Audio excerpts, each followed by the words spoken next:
jëf F24 watt ci mbedd mi l'observateur nañu tey la kuréel gi di force vive du Sénégal ñu naan ko F24 tey ci àjjuma ji la ñu fas yéene gonte ab rassemblement ci place de la nation journal bi nañu waaye ba démb ci guddi nag coordonnateur bu F24 di Mamadou Mbodj moom ak gaay yu mu àndal jotaguñu woon autorisation bi ñu doon sàkku ci préfet bi ñoom ñi woote ndaje mi l'observateur ne nañu bi ñu jokkoo ak ñoom njorturu rafet la ñu amee li ñu jàpp mooy comme dégguñu préfet ba fi mu nekk nii lañ ca mën a jàpp moo di seen rassemblement bi dinañu ko autoriser li sabab manifester gi tribune mi ngi xëy di ñu ko fàttali ba di ñu xamal ne opposition bi ci réew mi ñoo joxante loxo boole seen doole fas yéene ñatamal Macky Sall ngir mu bañ a def cim xelam waxi troisième mandat tribune tegal ñu ci ne tey jii ci àjjuma ji ci la waa F24 fas yéene wane seen doole bés bi le jour mel ne ku naan ko réew mi yëpp ngi leen di déglu ne waa F24 dañoo woote ak manifester tey wooteem ndaje ci place de la nation ngir xeex troisième candidature bu Macky Sall yéenekaay bi nañu ci fii la ñuy xamee nu seen doole ak seen dayo toll fantasiro gi am jamono ji ci diggante waa Pastef ak waa taxaw journal bi di bés bi le jour gis na ne ak ndëgg sërëx la goo xam ne mën naa yàq xew rassemblement gi waa F24 bëgg a gonte tey ci àjjuma ji ci place de la nation le quotidien baal des faux frères la ci gis maanaam ay mbokk yu dul jaaroo ab taal yu war a daje waa Pastef ak waa taxaw seen potum biir néeg le quotidien nee nañu bu ñu deful ndànk ca mbedd ma lañ koy weer la si ne kay bind ne waa F24 tey la ñuy natt seen bopp source waa di laaj ndax ñoom waa F24 yi bëgg amal ab manifester tey ji bu ñu leen joxul autorisation bi ñuy sàkku aayi leen seen rassemblement bi ndax dañuy défier autorité bi am déet le témoigné nañu fi ñu tollu tembe ñoom waa F24 gi woote ak rassemblement tey ji ci ngoon ñoom ci seen jëmi bopp sax xamuñu ban tànk la ñuy taxawee ndax ba démb ay boori 2 heures du matin jotaguñu woon tontul préfet yi ministre des finances di Mamadou Moustapha Ba mi ngi ci yéenekaay yu bari ñu xëyandool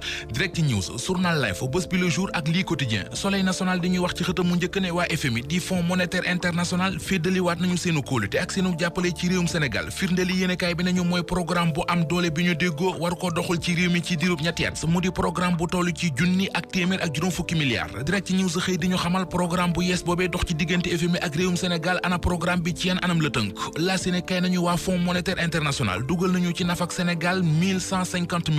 1150 milliards journal L'Info ne nañu mooy koppar yi waa fonds monétaire international dugal ci keesu état bu Sénégal ngirub jëflante bu yees bu soxal wàllu koom-koom partenariat économique le mandat nañu ministre des finances Mamadou Moustapha Ba moo fa jaar moo décroché partenariat bu ni mel enquête dina kay nañu état bi waxatul dara Sénégal dal na ci sunum réew di Sénégal déggoon na ak waa FMI ci programme bu yees bu ñu war a séq mu toll ci 1150 milliards Tribune gis ci 1150 milliards yooyu beneen bor bu Sénégal gàddooti ñu gàddu journal La Tribune ba tey ni mi ngi ñuy xibaar ne ARM agence de régulation des marchés am na njiit lu yees Ansoumana Sané lay wuyoo moom Ansoumana Sané mooy léegi directeur général bu ARM wuutu na fa Amadou Abdoul li ma fa ne woon passation de service bi Tribune nee nañu démb la woon tey ji l'observateur ak yi mu xëye bokk na ci wopp ji ñu naan Crimée Congo nee nañu am na ñaareelu cas bu feeñ ci réew mi ca Linguère fa la feeñe ñoo ngi ko gis ci benn sàmm li tax nag mu jur ak jaaxle gu rëy yéenekaay bi nee nañu moo di moom waa ji di sàmm bi am màngaankat la moo tax dëkk yu bari jot na faa jaar ñu jaare fa dem ci source wa kër taskatu xabaar bii di Cheikh Yérim Seck ñu taaloon ko keroog ca manifesté yi amoon ca Ngor yéenekaay bi nee nañu gendarmerie ubbi na ci enquête te am na ñu ci jot a ràññee te lu yàggatul dara danañu dégg ne am na ñu ci teg